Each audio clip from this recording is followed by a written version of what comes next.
ಅಲ್ಲಿ ಹೋಗೋ ಟೈಮಲ್ಲಿ ರಾತ್ರಿ 2 ಗಂಟೆಲಿ ಈ ಜಿಯೋ 1 ಲಕ್ಷ ರೂಪಾಯಿ ಆಗುತ್ತೆ ಸರ್ ನನ್ನ ಅಕೌಂಟ್ಗೆ. ಇದ್ದಾರೆ ಸರ್, ಇವರಿದ್ದಾರೆ, ಗುರುಗಳಿದ್ದಾರೆ, ಎಲ್ಲ ಹೀರೋಗಳು ಕಾಪಾಡ್ತಾರೆ. ಆದ್ರೆ ಯಾವ್ದಕ್ಕೆ ಕಾಪಾಡ್ತಾರೆ ಸರ್? ಯಾವ್ದಕ್ಕೆ ಕಾಪಾಡಿ ಅಂತ ನಾವು ಹೋಗೋರು ಕಾಲ್ಗಂಡು ಇಟ್ಕೊಂಡು ಇವ್ರು ಮಾಡೋ ತಪ್ಪುಗಳನ್ನ ಸರ್ ಇದು ಒಪ್ಕೊಂಡೆ ಸರ್. ಬೆಳಗ್ಗೆ ಆಯ್ತು, ಕರೆದ್ವಿ ಸೆನ್ಸಾರ್ ಶಿವನ ಕರೆದ್ಬಿಟ್ಟು ನಾನು ಹೇಳ್ದೆ, ಅಣ್ಣ ನಾನು ಕಟ್ಬಿಟ್ರೆ ಅವನು ಬೆಲೆ ಇರಲ್ಲ, ತಿರ್ಗಾ ಹಳೇದ್ ಮಾಡ್ದಂಗೆ ಜೇಬಲ್ ದುಡ್ಡಲ್ಲಿ ಇಟ್ಕೊಂಡು ಓಡಾಡ್ತಿರ್ತಾನೆ, ನೀವು ಕಟ್ಟಿಣ ಅಂತ. ಇವ್ರು ಸಡನ್ ಆಗಿ ಏನ್ ಮಾಡಿದ್ರು, ಎಷ್ಟಾಗಿತ್ತಣ್ಣ? 35,000 ರೂಪಾಯಿ ಕಟ್ಟಿ ಸರ್. 35,000 ರೂಪಾಯಿನ ನಾವು ರಮೇಶ್ ಅಣ್ಣನ ಕೈಯಿಂದ ಅವ್ರ ಕೈಲಿ ಕಟ್ಟಿಸ್ದೆ ಗುರುಗಳೇ. 35,000 ರೂಪಾಯಿ ಕಟ್ಟಿದ್ವಿ. ಯಾವಾಗ ಗುರುಗಳೇ? ಹಿಂದಿನ ದಿವಸ ಬ್ಯಾನ್ ಆಗಿದೆ, ಮಾನ್ಯ ದಿವಸ ಕಟ್ಟಿದ್ವಿ. ಆಗೋಯ್ತು ಗುರುಗಳೇ, ಸಂತೋಷ, ಅಟ್ಲೀಸ್ಟ್ ನೋಡ್ಬಿಡ್ತಾರೆ ಅಂತ. ಶನಿವಾರ, ಭಾನುವಾರ, ಸೋಮವಾರ, ಮಂಗಳವಾರ ಮೆಸೇಜ್ ಬರುತ್ತೆ ಗುರುಗಳೇ, ರೆಫ್ಯೂಸಲ್ ಅಂತ ನಾನು ಹಾಕಿದ್ದೀನಲ್ವ ಗುರುಗಳೇ, ನೀವು ದೊಡ್ಡವರು, ಕಟ್ ಲಿಸ್ಟ್ ಕಳಿಸ್ತಾ ಇದ್ದಾರೆ ಗುರುಗಳೇ.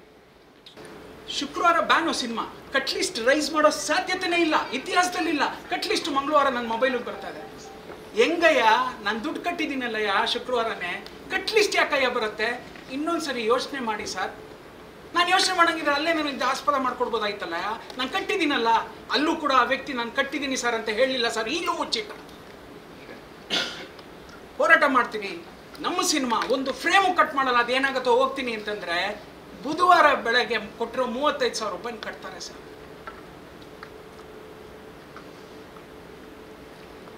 ಅವರು ನೋಡಿದ್ದು ಜುಲೈ 23ನೇ ತಾರೀಕು, ತಿರ್ಗಾ ಅವ್ರು ನನ್ನ ಸಿನಿಮಾ ನೋಡ್ತಾ ಇರೋದು ಆಗಸ್ಟ್ 7ನೇ ತಾರೀಕು ಸರ್. ಒಂದು ಕೂಲಿ ಅನ್ನೋ ಸಿನಿಮಾನ ಆಗಸ್ಟ್ 1ನೇ ತಾರೀಕು ನೋಡ್ತಾರೆ, ಆಗಸ್ಟ್ 14ನೇ ತಾರೀಕು ರಿಲೀಸ್ ಮಾಡ್ತಾರೆ. ನಮ್ಮ ಸಿನಿಮಾ ಆಗಸ್ಟ್ 7ಕ್ಕೆ ನೋಡಿದ್ದಾರೆ ಸರ್. ನಿನ್ನೆ ಬೆಳಗ್ಗೆ ನಾಯಿ ತರ ನಿಂತ್ಕೊಂಡಿದ್ದಕ್ಕೆ ಸರ್ಟಿಫಿಕೇಟ್ ಕೊಟ್ಟಿದ್ದಾರೆ ಸರ್. ನಾಯಿ ತರ ಅಲ್ಲಿದ್ದೀನಿ ಸರ್. ನಾನು ಯಾವ ನಿರ್ಮಾಪಕನ ದುಡ್ಡು ಹಾಳು ಮಾಡಿಲ್ಲ ಸರ್, ನನ್ನ ದುಡ್ಡು ಸರ್. 30 ವರ್ಷ ಈ ಮನೆಗೆ ಏನು ದುಡ್ದಿದ್ದೀನೋ ಆ ದುಡ್ಡು ಎಲ್ಲವನ್ನೂ ತಂದಿಲ್ಲ ಹಾಕಿದ್ದೀನಿ ಸರ್. 32 ವರ್ಷದ ದುಡ್ಡು ಸರ್. ಎಲ್ಲರ ಹತ್ರ, ನನ್ನ ಸ್ನೇಹಿತರು ಎಲ್ಲರ ಹತ್ರ ದುಡ್ಡು ಮಾಡಿದ್ದೀನಿ ಸರ್. ಏನ್ ತಪ್ಪು ಮಾಡಿದೀವಿ? ಬಿಫೋರ್ ದ ಸರ್ಟಿಫಿಕೇಟ್ ಗುರುಗಳೇ, ಬಿಫೋರ್ ಸೆನ್ಸಾರ್ ಇರುತ್ತಲ್ಲ, ಆ ಬಿಫೋರ್ ಸೆನ್ಸಾರ್ ಒಂದು ಲ್ಯಾಬ್ ಲೆಟರ್ ಕೊಡ್ತೀವಲ್ಲ ಗುರುಗಳೇ, ಅದ್ರ ಫುಟೇಜ್ ಇರುತ್ತಲ್ವ ಗುರುಗಳೇ. ಇವತ್ತು ರಿವೈಸಿಂಗ್ ಕಮಿಟಿ ಸೆನ್ಸಾರ್ ಇಂದ ಕೊಟ್ಟಿರೋ ಫುಟೇಜ್ ನೀವು ತೆಗೆದು ನೋಡಿ ಗುರುಗಳೇ, ಅಷ್ಟೇ ಇದೆ. ನಾಟ್ ಇವನ್ ಸಿಂಗಲ್ ಫ್ರೇಮ್ ತೆಗೆದಿಲ್ಲ ಗುರುಗಳೇ. ಒಂದನ್ನು ಕತ್ತರಿಸಿಲ್ಲ, ಮ್ಯೂಟ್ ಮಾಡಿದೀವಿ. ಮ್ಯೂಟ್ ಅಂತಂದ್ರೆ ಏನು ಇದೆ, ಪದಗಳಿದೆ, ಆದ್ರೆ ಫ್ರೇಮ್ ಅನ್ನು ಕತ್ತರಿಸ್ಲಾಗ್ತಾನೆ. ಈ ಸಿನಿಮಾ ಬೇರೆ, ಈ ಸಿನಿಮಾ ಬೇರೆ ಅಂತ ಹೇಳೋದಕ್ಕೆ ಗುರುಗಳೇ. ಸೀರಿಯಲ್ ನಂಬರ್ 13 ಒಂದು ಹೇಳ್ತಾರೆ ಅವರು, beheading of the person you have to slice it out by 50% ಅಂತ ಹೇಳ್ತಾರೆ ಗುರುಗಳೇ. ಅಲ್ಲ, ಶಾರ್ಟೇ ಇಲ್ಲ ಗುರುಗಳೇ. ಸೀರಿಯಲ್ ನಂಬರ್ 18 ಹಾಕ್ತಾರೆ ಗುರುಗಳೇ, cut of the 50% of the beheading of the person ಅಂತ ಹೇಳ್ತಾರೆ ಸರ್. ಇಲ್ಲಿಲ್ಲ, ಇಲ್ಲಿ ಇದೆಯಲ್ಲ ಸರ್, ಇದ್ಯಾವುದು ಕಣ್ಣೋರ್ಸ್ಬಿಡ್ರಿ, ಮಾಡಿ ಅದನ್ನೇ ಪೇಸ್ಟ್ ಮಾಡ್ಕೊಟ್ಬಿಡ್ರಿ. ಯಾರು ಕೇಳ್ತಾ ಇದಾರೆ ಮಮ್ಮ? ನೋವತ್ತಾ? ನೋವಲ್ವಾ? ಹೆಣ್ಣಿನ ಯಾವ ಅಂಗಾಂಗನೂ ತೋರಿಸಿಲ್ಲ ಗುರುಗಳೇ. ನನ್ನ ತಾಯಿ ಮೇಲಾಣೆ,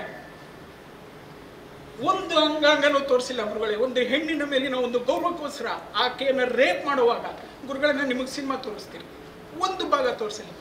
ಗಂಡಸರು ಯಾವಾಗ ರೇಪ್ ಮಾಡ್ತಾರೋ ಆ ವಿಕಾರತೆನ ತೋರಿಸಿದ್ರೇನೆ ಆ ಹೆಣ್ಣು ರೊಚ್ಚಿಗಿದ್ದು ಆ ಗಂಡಸನ್ನ ಕತ್ತರಿಸ್ತಾಳೆ ಅನ್ನೋದೇ ಕತೆ. ಬ್ಯಾಂಡೆಡ್ ಕ್ವೀನಲ್ಲಿ ಆ ಹೆಣ್ಣನ್ನ ಬೆತ್ತಲೆ ಮಾಡಿ ಇವನು ಬೆತ್ತಲೆಯಾಗಿ ಅಸಂಭೋಗನ ತೋರಿಸ್ತಾರೆ ಗುರುಗಳೇ ಬ್ಯಾಂಡೆಡ್ ಕ್ವೀನಲ್ಲಿ. ತದನಂತರ ಹೆಣ್ಣು ಎಲ್ಲವನ್ನು ಕಳ್ಕೊಂಡು ಬೆತ್ತಲೆಯಾಗಿ ಬಂದು ಬಾವಿ ಹತ್ರ ನೀರು ಸೇರ್ತಾಳೆ ಗುರುಗಳೇ. ನೀವು ನೋಡಿರ್ತೀರ ಬ್ಯಾಂಡೆಡ್ ಕ್ವೀನ್ನ. ಇದನ್ನ ಹೇಳಿದ್ರೆ ನಾನು ನೋಡಿಲ್ಲ, ಇದನ್ನ ಹೇಳಿದ್ರೆ ನಾನು ನೋಡಿಲ್ಲ. ಪರುತ್ತಿವೀರನಲ್ಲಿ ಅಯ್ಯ ಒಲಿಕ್ಕದಯ್ಯ, ಒನ್ನೊಮ್ಮೆ ಪಣ್ಣಾದಿಂಗೆ ಒಲಿಕ್ಕದಯ್ಯ ಅಂದ್ರೆ ಕೇಳಲ್ಲ, ಗೊತ್ತಿಲ್ಲ. ಇದನ್ನ ಕೇಳಿದ್ರೆ ಅದು ಗೊತ್ತಿಲ್ಲ, ಅದನ್ನ ಕೇಳಿದ್ರೆ ಇದು ಗೊತ್ತಿಲ್ಲ, ಇದೆಲ್ಲ ಕೇಳಿದ್ರೆ ಸಿನಿಮಾ ಗೊತ್ತಿಲ್ಲ. 4 ಜನ ರಿಯಲ್ ಆಗಿ ಗುರುಗಳೇ, 4 ಜನಕ್ಕೂ ಸಿನಿಮಾ ಗೊತ್ತಿಲ್ಲ ಗುರುಗಳೇ. ಕೇಳಿದ್ರೆ ಹೇಳ್ತಾರೆ ಬಜರಂಗ ದಳ ಬಿಜೆಪಿಯಿಂದ ಎಲ್ಲ ಬಂದು ಕೂತ್ಕೊಂಡಿದ್ದಾರೆ ಅಂತ ಹೇಳ್ತಾರೆ ಗುರುಗಳೇ. ನಾವು ಬಜರಂಗ ಬಿಜೆಪಿ ದಳಕ್ಕ ನಾವು ಸಿನಿಮಾ ಮಾಡ್ತಾ ಇರೋದು. ನಾನು ಆವೇಶ, ನಾನು ಕೋಪ, ನಾನೆಲ್ಲ ಸರಿ. ಈ ಸತಿ ಏನು ಮಾಡಿಬಿಟ್ಟೆ, I kept A shield in front of me right from the beginning of the film. That is MS Ramesh. ಬನ್ನಿ ನಾನು ಮುಂದೆ ನಿಂತ್ಕೊಳ್ಳಿ, ನಂದು ಎಲ್ಲಿಗೆ ತಪ್ಪಿದೆ, ನನ್ನ ತಿದ್ದಿ ಆಯಿತು, ನನಗೂ ವಯಸ್ಸಾಯಿತು, ಎಲ್ಲವೂ ಆಯಿತು, ಏನು ಹೇಳ್ತಿರೋ ಏನು ಹೇಳ್ಕೊಡ್ತಿರೋ ಕಲಿತೀನಿ. ನಾನು ಎಲ್ಲೂ ಯಾವ ಕಡೆನೂ ನಾನು ಆತನ ಬಿಟ್ಟು ನಾನು ಎಲ್ಲೂ ಹೋಗಿಲ್ಲ ಗುರುಗಳೇ. ಒಂದೊಂದು ಪೈಸದ ಲೆಕ್ಕನೂ ಗೊತ್ತು, ಒಂದೊಂದು ಫ್ರೇಮನ್ನು ನಾನು ತೆಗೆದಿರೋದು ಗೊತ್ತು. ಈಗ ನಾನು ಎಲ್ಲಿ ತಪ್ಪು ಮಾಡಿದ್ದೀನಿ ಅಂತ ನೀವೆಲ್ಲಾದರೂ ಹೇಳಿದ್ರೆ ನಾನು ಆ ತಪ್ಪನ್ನು ಅಷ್ಟು ಒಪ್ಕೊಂಡ್ಬಿಡ್ತೀನಿ.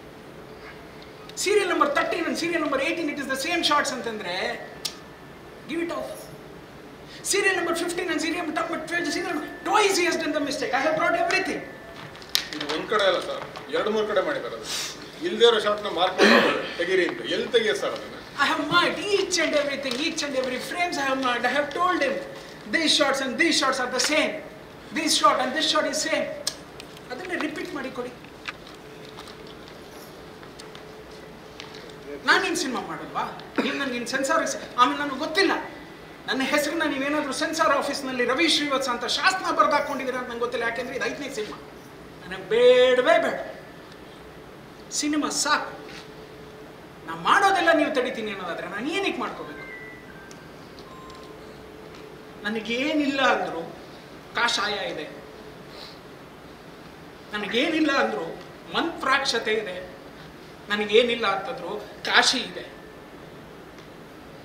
ಆದರೆ ಇಲ್ಲಿ ಬರೋರು ಮುಂದೆ ಏನು ಸಿನಿಮಾ ಮಾಡಬೇಕು? ನಡೆದಿರೋ ಕಥೆಯನ್ನು ಮಾಡಿದ್ದೀನಿ ಸರ್, ನಾನು ಇನ್ನೇನು ಮಾಡಿಲ್ಲ ಗುರುಗಳೇ. ಸತ್ಯವಾಗ್ಲೂ ಹೇಳ್ತೀನಿ, ನಡೆದಿರೋ ಕಥೆ ಪ್ರತಿಯೊಂದು ಹಂತದಲ್ಲಿ. ಓಕೆ, ನಾನು ತಪ್ಪ ಗುರುಗಳೇ, 40 ವರ್ಷ ತಪ್ಪಾಗತ್ತ ಗುರುಗಳೇ. ಓಕೆ, 32 ವರ್ಷ ತಪ್ಪಾಗತ್ತ ಗುರುಗಳೇ. ಇಲ್ಲಿ 32, ಇದು 36, ಇದು 40, ಯಾವುದು ತಪ್ಪು ಅಂತೇಳಿ ಇನ್ಯಾರನ್ನು ಕೂರಿಸ್ಕೊಳ್ಳಿ ನಾನು? ಇನ್ನೊಂದು ದೊಡ್ಡ ಯಜಮಾನ ಒಬ್ರು ಇದ್ರು, KV ರಾಜು ಅಂತ, ಕೇಳೋಣ ಅನ್ನಕ್ಕೆ ಆ ಜೀವನೇ ಇಲ್ಲ. ಇನ್ನದಕ್ಕಿಂತ ಒಂದು ದೊಡ್ಡ ಯಜಮಾನ ಇತ್ತು ವಿಷ್ಣುವರ್ಧನ್, ಹೇಳೋಣ ಅಂದ್ರೆ ಆ ಜೀವ ಇಲ್ಲ. ನಿಮ್ಗಳ ಹತ್ರ ಬರೋಣ, ಬಿಸಿ ಸ್ಕೆಡ್ಯೂಲ್ ಇದೆ ಗುರುಗಳೇ, ಪ್ರತಿಯೊಬ್ಬರಿಗೂ ಸ್ಕೆಡ್ಯೂಲ್ ಇದೆ. ಆಮೇಲೆ ಇದು ಕ್ರಿಯೇಟಿವ್ ಆಸ್ಪೆಕ್ಟ್. ಒಂದೇನೋ ಒಂದು ಮಾಡ್ಕೊಂಡಿರ್ತೀವಿ, ಒಂದು ಕತೆ ಒಂದು ಮುದ್ದಾಗಿ ಮಾಡ್ಕೋತೀವಿ, ಓಡ್ತೀವಿ, ಮಾಡ್ಕೊಂಡ್ಬರ್ತೀವಿ. ಯಾರೂ ಸಿನಿಮಾ ಕೊಡಲ್ಲ ಅಂದಾಗ ನಾವೇ ದುಡ್ಡು ಹಾಕೊಂಡು ನಾವು ಸಿನಿಮಾ ಮಾಡಿ ನಮಗೂ ಈ ಮಟ್ಟಕ್ಕೆ ತಂದು ಕೂರಿಸ್ಬಿಟ್ರೆ ಇನ್ನೇನು ಮಾಡಲಿ ಗುರುಗಳೇ? ನೀವೇ